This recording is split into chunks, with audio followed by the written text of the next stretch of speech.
All right, now that we have the camera in for a tighter view here, a couple of tools I did not mention about that I forgot to mention are, one, you'll need a ruler of some sort. I like these metal straight edge rulers. They're really nice because we will be using this to not only measure sometimes, but more to actually do a slit cut down the bottom for the main spar. So we'll be talking about that once we get into that area there. And then, of course, you're going to be working with glue. So have a rag handy and maybe some rubbing alcohol, because this is just rubber contact cement, so rubbing alcohol would actually work just fine for the cleanup. And then other than that, have a nice well-lit work area, which is, you know, always important. I picked up these work lights here, these LEDs. These are just absolutely amazing. They're rechargeable and you can pretty much put the light where you want it to, where you want to focus the light, and then it makes the build a lot more clean and a lot more precise. Okay, so let's go ahead and cut open the first bag here. I kind of go by my builds on certain things. I tend to just build it what I call Pete's way. It's usually the easiest way and then the most efficient way to get a build done, and that's usually what I do. So we're gonna go ahead and do that. We're gonna go ahead and just build this Pete's way here. Here we go. There's a lot of, you know, talk out there with how and what steps should be taken to build an airplane. A lot of people get extremely technical as far as getting in there and measuring every single angle, you know, and I just don't see that this is necessary, especially with a flying wing. Your geometry could be off a little bit on one side. It's not really going to affect it to where it's going to affect like a big, huge IMAC competition airplane. So I would say, you know, this is a very simple build. Keep it simple and just build it quick, get out there and have some fun. And that's what this build is all about. It just, you know, having fun with this airplane. Definitely you can get together with your family and set this down on your kitchen table. Make sure you lay down something underneath because you are working with glue. We don't want any mad parents out there saying, hey, you know, my son ruined my dining room table because you didn't tell him to put down something underneath. And what I found is if you're going to build it on your parents' dining room table, the best thing to lay down underneath is actually the wax paper or the parchment paper that your parents, your mom uses to bake cookies with. Those are perfect. You can lay it down in various layers, and then you can have at it. But on the flip side, I know these are pointers. On the flip side, do not cut on your parents' tables, because the X-Acto will go right through that parchment paper or the wax paper, and it's going to go right into the table, and you're going to be in a lot of trouble. So if you're going to be using a knife and cutting, I suggest to do it on a concrete floor or have a cutting board or something like that. Okay, let's go and get into the build here. This glue here, this rubber contact cement, we're going to go ahead and pop it open with the lid in the front. There we go, popping it open. And the first step we're going to do with this airplane is we're just going to build the wing itself. Put the wing structurally together, and then from there we'll actually work on the other areas. But the first step is I will always glue the two halves together. And the longest working part of this airplane, that's going to take the longest, is actually going to be gluing the pieces together, because the glue actually takes a little bit to tack up to dry, and that's where foam tack and other glues come into play, because it's a quicker drying glue. But we're going to go ahead, we'll just make sure that this surface is clean, which they usually are. You don't need to do any kind of alcohol wipe, nothing like that. Nothing. We don't need anything crazy extensive like that. Just go ahead and rub your finger on there really quickly, and to make sure that there's no foam dust, foam debris on there. And then we're going to take our, well, I already spilled glue on my finger. Another tip for you there is, a lot of times before I do a build like this, I'll use some lotion on my hands, and it actually helps the glue not to adhere to my fingers as much, if in the case that I get a lot of CA on there. The best part with rubber cement is that it doesn't really, well, I got it on the table too, it doesn't really glue your fingers together. If you get it on your fingers and you rub it together, it just kind of basically comes off. It almost feels like dry skin when it comes off. So here we go. We're going to go ahead and liberally apply this glue onto one wing half. Okay. You don't need a whole lot. However, if you do have excess coming out later on, you could definitely just go ahead and wipe it off. Now that we have glue on one wing half here, what I do is this. I always, this is the same rule of thumb with using foam tack. We're going to join the wing together, but we're not going to glue it together yet. What we're doing now is we're just going to rub it back and forth just like that, just ever so slightly. This will just get the glue to actually be more spread out, and because foam is a porous material, this actually presses the glue into the foam. And then now, once we do that for the first time around, I will definitely go ahead and apply the glue once more. Okay, it's plenty of glue. Make sure the glue sits on something that you're not going to spill on. And then now, we can go ahead and press these two halves together. The good part about working with this particular glue is that it is a slower curing glue, and with that said, you're not going to have the risk of joining your wing half together and all of a sudden you come back and and it's sitting like this, So basically you do want to keep your eyes on it. This glue does tack up pretty quickly, and if you have any excess right there, like I do on top right here, I have a little rag handy. I just kind of just wipe it right on off. If you really want to build this wing extremely fast, you don't even have to use this provided rubber cement. You can use epoxy if you wanted to glue the two halves together. And you could just use straight super glue if you wanted to actually glue it, to get this thing built super quick. But we're going by what we are provided with, and that's what we will do here. So now that the two halves are joined and met together, we will let this sit. If you don't want to build this build this wing on one sitting, and you want to let this sit like this, I would go out and get some blue masking tape and just tape it down. But I don't suggest you leave after joining the wing halves together, because you want to make sure that everything is nice and flat. So now that this is joint, we're going to let it sit a little bit and let the glue cure a little bit, and we'll meet you back over here. Alright, welcome back.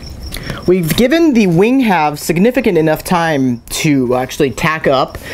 Be very careful. This glue does take a little while to tack up. This is not completely tacked up to where it's going to stay on its own weight to hold it with one wing here. So you want to make sure you hang on to this with both hands and not let the center section of this wing actually slide. But what we will do now is, because we do need to move on to the build, we will go ahead and work on this portion here.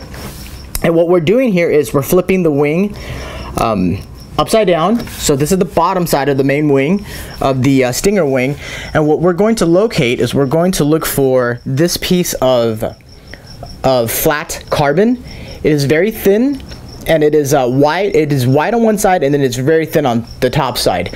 What this carbon is going to do is, as you can see, if I bring this carbon like this with the width portion of it, it's extremely flexible. So that's not the side we're going to be using. We're going to be inserting this flat carbon vertically into this area here.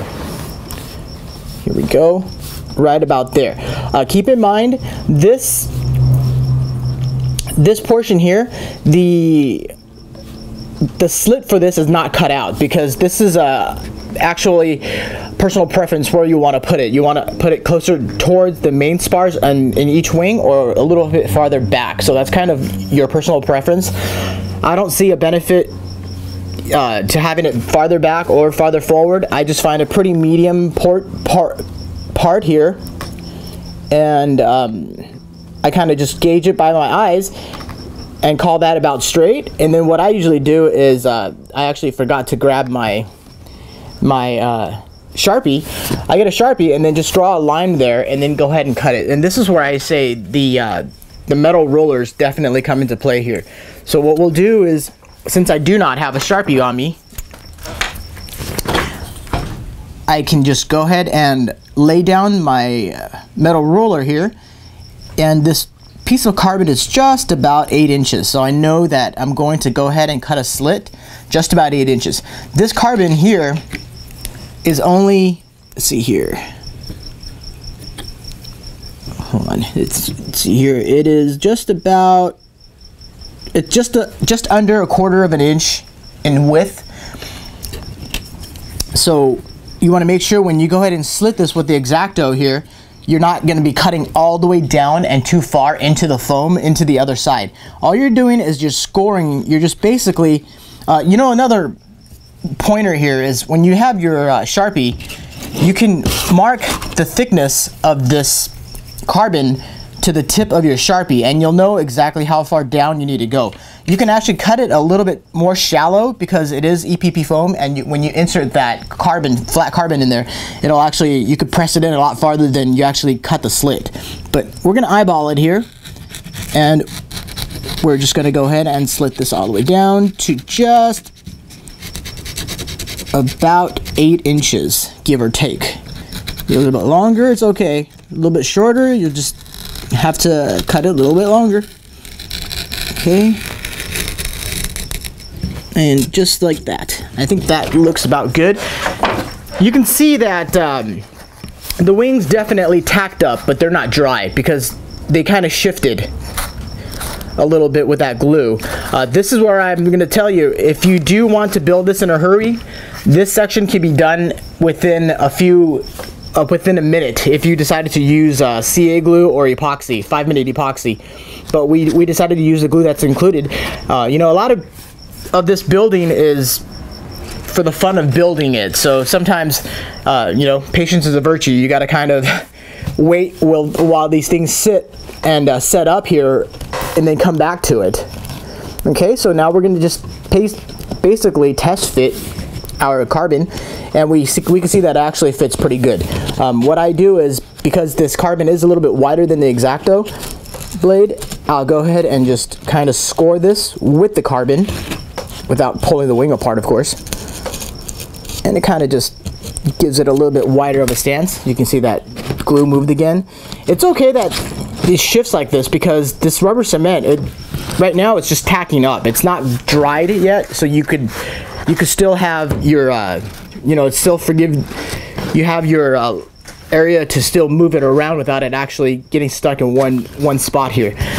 This next portion here with this carbon spar, you could choose to use the included glue, or you could choose to use CA. A lot of people just go ahead and use regular CA, and which it holds just fine. And I think that's what we'll do, so we can actually speed up this this build for you. In this case here, any kind of CA will work. You can use Zap-A-Gap, you can use Bob Smith glues, whichever you choose to use, which is your favorite CA. Even if you don't have regular CA and you want to use crazy glue, that will actually work as well. Kicker always definitely will help a little bit in the process of speeding this up. I use a glue called MX Bond. This stuff is MX Bond 105. This stuff is from utopiatools.com, and this stuff is amazing. I love the CA. So we're going to build this Pete style, so we're going to go ahead. What I'll do now is keep in mind that the wing probably will split a little bit here while I'm pressing this carbon in. Let me go ahead and bring the camera in just a little bit tighter so you can kind of gauge what I'm doing here. Okay, you can kind of see that the wing is splitting here, but don't worry, that's all right. We're going to go ahead and press, and you can see this carbon spar just basically sank into the foam that we just cut, and it's almost pretty much out of sight.